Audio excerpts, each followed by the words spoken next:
بسم اللہ الرحمن الرحیم. السلام علیکم دوستو، میں ہوں فہیم عباس اور آپ دیکھ رہے ہیں نیوز کیفے. آج جمعہ کا دن ہے اور آج آپ سب کو جمعۃ المبارک کی بھی تمام تر فضیلتیں اور برکتیں بہت بہت مبارک ہوں. جیسا کہ آپ جانتے ہیں کہ دسمبر کا مہینہ ہے اور دسمبر بھی ختم ہونے کو ہے، نیا سال شروع ہونے کو ہے، تو سردی کی شدت جو ہے وہ پورے ملک میں وہ بڑھ چکی ہے اور بہت سی جگہوں پہ ریکارڈ سردی بھی پڑ رہی ہے. مگر خیر یہ موسم کی خوبصورتی ہے، اس کو لوگ جو ہے انجوائے بھی کر رہے ہیں. مگر اس کے ساتھ ساتھ ہمیں جو ہے وہ اپنے ان بہن بھائیوں کا بھی خیال رکھنا ہے جو اس سردی کے موسم میں گرم کپڑوں کو افورڈ نہیں کر پا رہے ہیں یا جن کی ہم مدد کر سکتے ہیں. ہمارے گھروں میں پرانے کپڑوں کے ڈھیر لگے ہوئے ہیں مگر وہ کسی کے کام نہیں آنے والے ہیں. وہ ایٹ لیسٹ کسی کے کام آ جائیں گے تو اس سے آپ کو زیادہ خوشی ملے گی اور اوپر والا جو ہے وہ دیکھ ہی رہا ہے، وہ اس کا انصاف جو ہے نیکیوں کی اور اجر کی شکل میں ضرور آپ کو دے گا.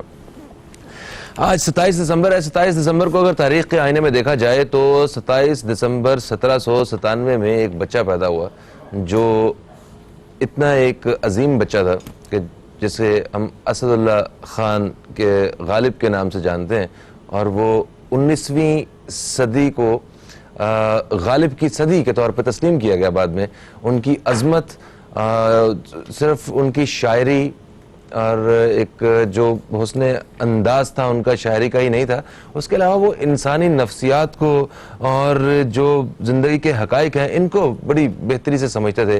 تو مرزا غالب کی ولادت کا دن ہے آج، اور اس کے ساتھ ساتھ اگر 27 دسمبر کو دیکھا جائے تو 12 سال پہلے ایک ایسا سانحہ ہوا کہ ہم 27 دسمبر کو کبھی نہیں بھول سکتے.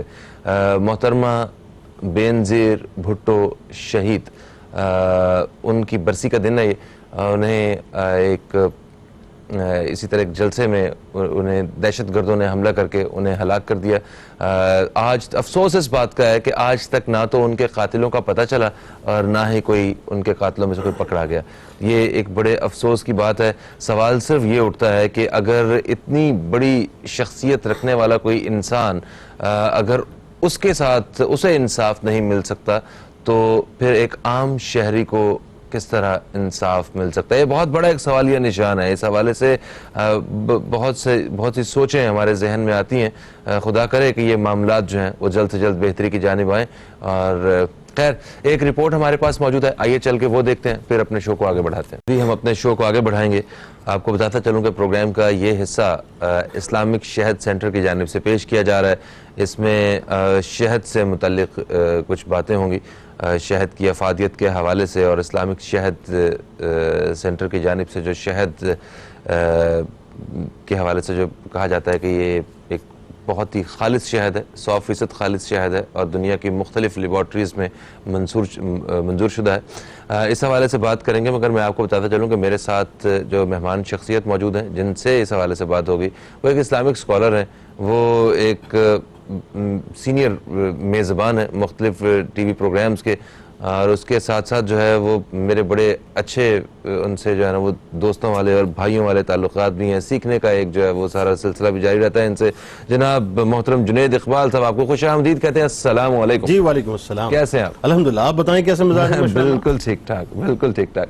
جنید بھائی، اس سے پہلے کہ ہم شہد کی میٹھی میٹھی باتیں کرنا شروع کریں، مجھے صرف یہ بتائیں کہ ایک مٹھاس ہوتی ہے زبان کی، ٹھیک ہے، جس کی اتنی کمی ہمیں دیکھنے کو ملتی ہے کہ ہم خیال نہیں رکھتے کہ کسی دوسرے کو ہماری کہی ہوئی بات یا انداز وہ کسی برا لگ سکتا ہے. مطلب کسی کی دل آزاری کا کوئی کانسیپٹ ہی نہیں ہے ہماری اپنی مطلب ذات میں. اس حوالے سے کچھ تھوڑا سا بیان کرتے ہوئے پھر ہم آئیں گے ذرا شہد کی جانب اور ذرا اس کی افادیت کے حوالے سے لوگوں کو بتائیں گے. بالکل ٹھیک. اسلامک شہد سینٹر کا ظاہر سیگمنٹ ہے، اور چونکہ بات شہد کی ہے تو تھوڑا سا زبان کی مٹھاس کی بھی بات ہو جائے تو اچھی بات ہے. دیکھیے میں آپ کو بتاؤں فہیم بھائی، یہ جو تلوار کی کاٹ ہے نا، یا تلوار کا جو وار ہے، یہ انسان کے جسم کو زخمی کرتا ہے، لیکن زبان کا جو وار ہے وہ انسان کی روح کو زخمی کر دیا کرتا ہے. صحیح. ٹھیک. انسان ذرا یہ سمجھنے کی کوشش کرے کہ انسانی وجود جو ہے وہ جیسے جیسے جوان ہوتا ہے پھر بڑھاپے کی طرف جاتا ہے تو جسم کے تمام اعضاء بوڑھے ہو جاتے ہیں. یعنی بینائی جو ہے وہ کم ہونا شروع ہو جاتی ہے. ٹھیک ایسا ہی ہے نا؟ ایسا ہی ہے. ہاتھوں میں